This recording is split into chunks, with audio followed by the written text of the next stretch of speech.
Hello दोस्तों, आप सभी का स्वागत है हमारे YouTube चैनल के इंस्पायर पर। भगवत गीता के इस प्रेरणादायक उपदेश को गहराई से विश्लेषण किया गया है। जानिए कैसे निष्काम कर्म योग को अपने जीवन में अपनाकर सफलता, शांति और आत्मसंतोष पाया जा सकता है।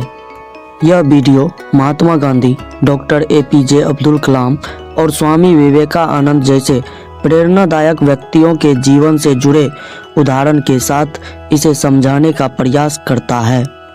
हर कर्म को ज्ञान समझकर करे और फल की चिंता भगवान पर छोड़ दे। इस वीडियो में कवर किए गए पॉइंट है: गीता का उपदेश, कर्म का महत्व, फल की आसक्ति से मुक्त कैसे हो, सफलता और संतोष का राज, प्रेरणादायक उदाहरण और दैनिक जीवन में गीता का उपयोग। आइए इस वीडियो के माध्यम से गीता के इस अमूल्य ज्ञान को आत्मसात करें, इसे देखें, समझें और अपने जीवन में लागू करें। काम करो, फल की चिंता मत करो। यह भगवत गीता का सबसे प्रसिद्ध और प्रेरणादायक उपदेश है। यह जीवन को सही दिशा में ले जाने और उसे अर्थपूर्ण बनाने का मार्गदर्शन करता है। यह उपदेश न केवल आध्यात्मिकता को प्रकट करता है, बल्कि इसे हमारे दैनिक जीवन में भी लागू किया जा सकता है। गीता का अमूल्य संदेश, निष्काम कर्म योग को समझे। भगवत गीता के अध्याय 2 श्लोक नंबर 47 में श्री कृष्ण अर्जुन से कहते हैं, तुम्हारा अधिकार केवल कर्म करने में है, उसके फलों में नहीं। इसीलिए कर्म को फल के प्रति आसक्ति के बिना करो और कर्म ना करने में मत फंसो। इस उपदेश का अर्थ और महत्व को समझे, जिसमें पहला है कर्म पर ध्यान केंद्रित कैसे करें। हमारा ध्यान हमेशा कर्म पर होना चाहिए, ना कि उसके परिणाम पर। यदि हम अपने प्रयासों को ईमानदारी और समर्पण के साथ करें तो परिणाम अपने आप अच्छा होगा। उदाहरण, किसान बीज बोता है और खेतों की देखभाल करता है। उसका काम फसल उगाना है, लेकिन बारिश और मौसम उसके नियंत्रण में नहीं है। और दूसरा है फल की आसक्ति से कैसे बचे। जब हम अपने कर्म का फल पाने के लिए व्याकुल हो जाते हैं तो यह हमारी मानसिक शांति को प्रभावित करता है। चिंता, भय और निराशा जैसे भाव उत्पन्न होते हैं। जीवन का सार है पूर्णतः से कर्म करना और फल को ईश्वर की इच्छा पर छोड़ देना। तीसरा है अहंकार और इच्छाओं से ऊपर उठे। फल की अपेक्षा करना हमारी इच्छाओं और अहंकारों को जन्म देता है। गीता सिखाती है कि हमें अपने से ऊपर उठकर अपने कर्तव्यों को निभाना चाहिए। चौथा है धैर्य और समर्पण का महत्व। गीता में बताया गया है कि धर्म और समर्पण से ही सफलता मिलती है। कर्म करते समय हमें भरोसा रखना चाहिए कि जो भी होगा वह हमारे भले के लिए होगा। निष्काम कर्म योग को कैसे अपनाए, इसे समझे, जिसमें पहला है स्वयं को पहचाने। गीता सिखाती है कि हम आत्मा है, ना कि शरीर। आत्मा अजर अमर है और इसका उद्देश्य ईश्वर से जुड़ना है। जब हम इस सत्य को समझते हैं तो हमारा दृष्टिकोण बदल जाता है। दूसरा है कर्तव्य का पालन करें। जीवन में हर व्यक्ति का एक कर्तव्य होता है। यह हमारे धर्म, स्थिति और भूमिका पर निर्भर करता है।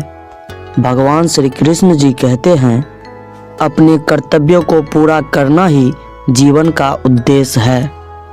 तीसरा है आसक्ति छोड़े। किसी भी चीज से लगाव दुख का कारण बनता है। जब हम चीजों को उसके असली स्वरूप में देखते हैं तो हम समझते हैं कि सब कुछ निश्वर है।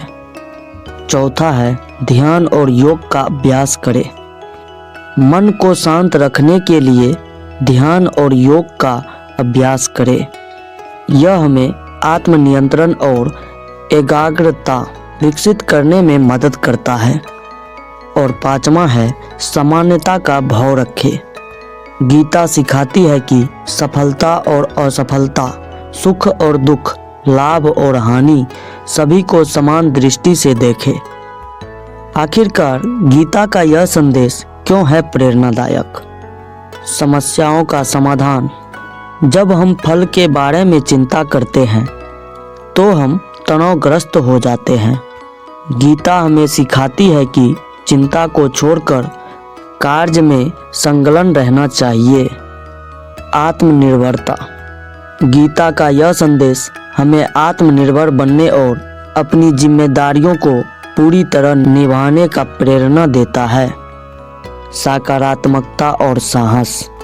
फल की चिंता मत करो का अर्थ यह नहीं है कि हम परिणाम की परवाह न करें, बल्कि यह है कि अपने प्रयासों को पूरी ऊर्जा और सकारात्मकता के साथ करें।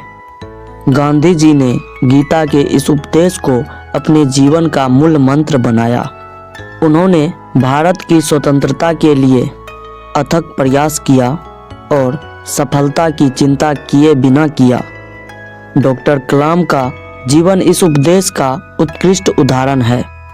उन्होंने हमेशा कर्म पर ध्यान केंद्रित किया और देश के विकास में योगदान दिया।